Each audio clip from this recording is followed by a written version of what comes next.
Hey guys, it's Diana here. Okay, so I just got home from work and I ate supper, but something has been on my mind and I want to make sure that I address it because there are several reasons why you cannot be a coach. So I just want to go over the top 7 reasons why you can't obviously be a coach, and then we'll take it from there. So reason number 1 why you can't be a coach. Hey Aaron, you have no prior experience. Like you've never taught group fitness, you've never sold anybody anything, you've only been a full-time employee for somebody else or a stay-at-home mom, so you have no prior experience, so you obviously can't even do this. So that's reason number 1.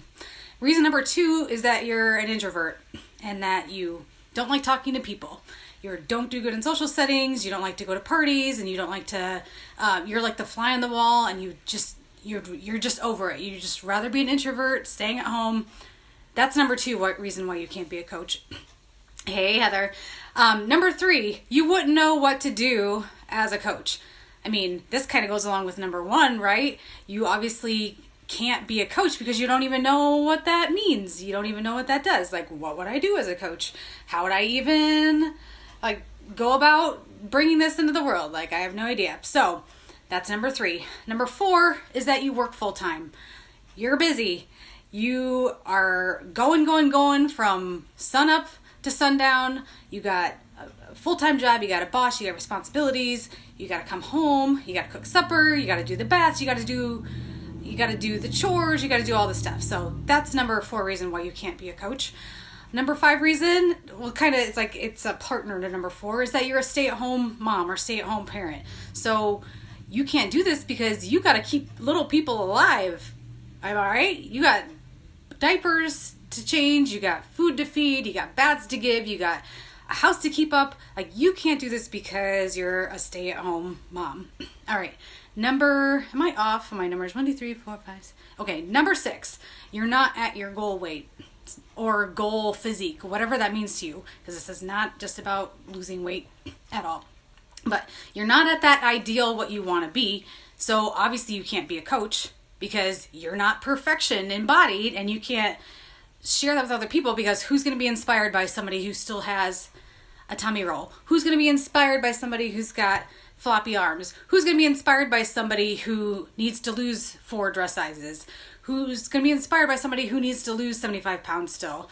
Nobody, right? And so number 7 of reason why you can't be a coach is because you're afraid of other people's opinions. Like, what if I posted that I was a coach? What would other people think about me? What would my mother-in-law think? What would my spouse think? What would my best friend from high school, who I haven't talked to in 5 years, think? But we were just reconnected on Facebook. What are all these people going to think about me going outside of my comfort zone and doing something? All right. Okay, so we got our top 7 reasons why you can't be a coach. I think you know where this is going. So these are all excuses, but they're not reasons why you can't be a coach. Number 1, you don't have any prior experience. Raise your hand if you've ever had prior experience being a coach or doing whatever you're doing right now prior to you doing it. When you got a full-time job, let's say you went to college and you studied to be a teacher, or teachers have prior experience, but let's say I went to college to be an accountant. Before I got onto the real world, did I do accounting for anybody? Hell no. I had to I had some training on it, but I didn't know how to be an accountant until I was an accountant. I just started a new job 6 months ago. I didn't know how to work at a private accounting, doing a private accounting job before I did it, but now I'm doing it. But anything you do in life, you don't have prior experience until you do the thing. And when I started this 3.5 years ago, I didn't have prior experience being a coach. Here's what I experienced at: being a full-time accountant, being a mom, being a wife, being a sister, being a mother, being a daughter, all these things, but I did not have experience being a coach. Number 2, the introvert reason. This is me. I know I'm talking to you right now, legitimately talking to you right now, and you're like, this girl can't be an introvert. but I totally am. This is why social media is amazing, because I could talk to you. I'm not having you like right in front of my face judging you, because I sang last week at a funeral for my uncle, which is obviously sad, but at that, like, I was just so like, I was in front of people, so that was like super nerve-wracking. Now I can talk to people on here and it's a lot easier. But even 3.5 years ago when I first started, I had posted on Facebook maybe once every 2 weeks before. I didn't even have an Instagram. These things that keep you thinking that you can't have social interactions with people are actually things that you grow and you work on. It doesn't mean you ever stop being an introvert. Like, I'm still consider myself introverted, but I'm one of those like extroverted, introverted things because I found something that I'm really passionate about talking about, I guess. So, okay, number 3, to counteract the you wouldn't know what to do, well, I have you covered there too, because when you get to be a coach, and you're going to get a ton of trainings, you're going to get all these resources, all these modules, like how to post on social media, how to reach out to people, how to make new friends, like just like simple stuff that just help you in life in general, but also help you become a successful coach, because it's like there's just all this training and all this community. Like, you're never alone. Like, even if you have a question, even if you've been a coach for a month and you're like, oh, I should have everything figured out, but I have a question, you can just put your message out there in our coaching threads, and people will respond and give you advice. So you're never alone in this. There's like literally, like just today as I was cooking dinner, I was listening to a training call that was brand new, just filmed this morning, and I'm listening to it. So there's always something to learn, always a way to grow and be better. Okay, next reason. So you work full time. Guess what? This gal right here works full time. I'm a full-time accountant. I used to drive 2 hours a day as a commute. Luckily, now I work in my hometown and I don't have that going on, but I still work full-time. But if anything, coaching has made me more organized in my day. It's made me more efficient. It's made me more conscious of my time, and that how time is a resource, and that it's only up to me how I use that time, and I use it wisely. And like, right now I could have gotten and sat on the couch and like just Netflixed and chilled. But what would that have got me? I wouldn't have been able to talk to you guys, and I wouldn't have been helping myself personally. But so I work full time. I'm also a mom. I'm also a wife. I have all these other things going on. I have school responsibilities for the kids. I have, I have my own household to keep up. And so working full time is not a reason why you can't really be a coach, because I do this full time. I know several people on my team who work full time and coach, and they're very successful, as am I. So, what if you're a stay-at-home mom? What if you're trying to keep those tiny people alive? Well, wouldn't it be cool to have those tiny people grow up seeing their mom build a business by being a genuine, awesome, amazing human being, feeling really good because they're staying in good shape, because of of being a coach and being a good example to other people, and then they might take your example and start being more active with you. They might join in on some of your workouts, or maybe they're going to try salad for the first time because they see mom eating salad.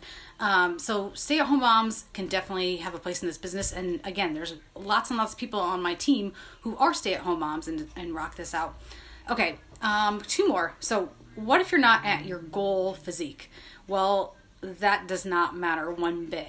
Who are you going to be more inspired by? Like, if you yourself are 40 pounds overweight, and you're looking for help, are you going to be inspired by the person who's just got the chiseled abs and everything going on? Or are you going to be more inspired by the person who also has 40 pounds to lose, but they are like, hey, I'm going to do this. I want you to do this with me. Let's be accountability partners, and let's work on our goals together. That's the kind of person that person might look up to. So you never know who you're going to inspire on this. And certainly there are people who are inspired by like the hard bodies and all that stuff, but that doesn't matter, because not everybody's going to be your people that you want to even work with. So, and there's something just so amazing about seeing other people on their journey and working hard and showing up and showing you what's going on their journey. That could be you showing people what you're doing on your journey, and then they were going to want to join you. So last one, but not least, is other people's opinions.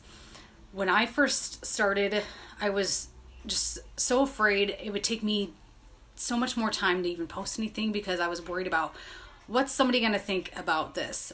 What if I took my first picture like with just my sports bra and my leggings on, like, and I showed like, hey, here's my progress so far.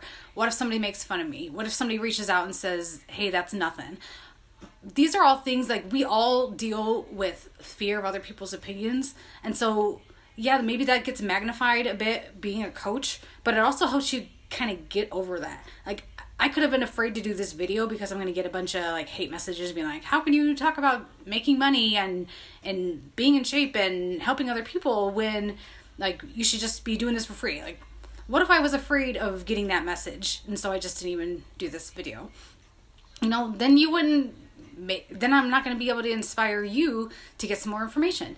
And so being afraid of other people's opinions is totally normal. It's never going to go away, but it can be greatly reduced when you work on yourself on a personal development kind of level.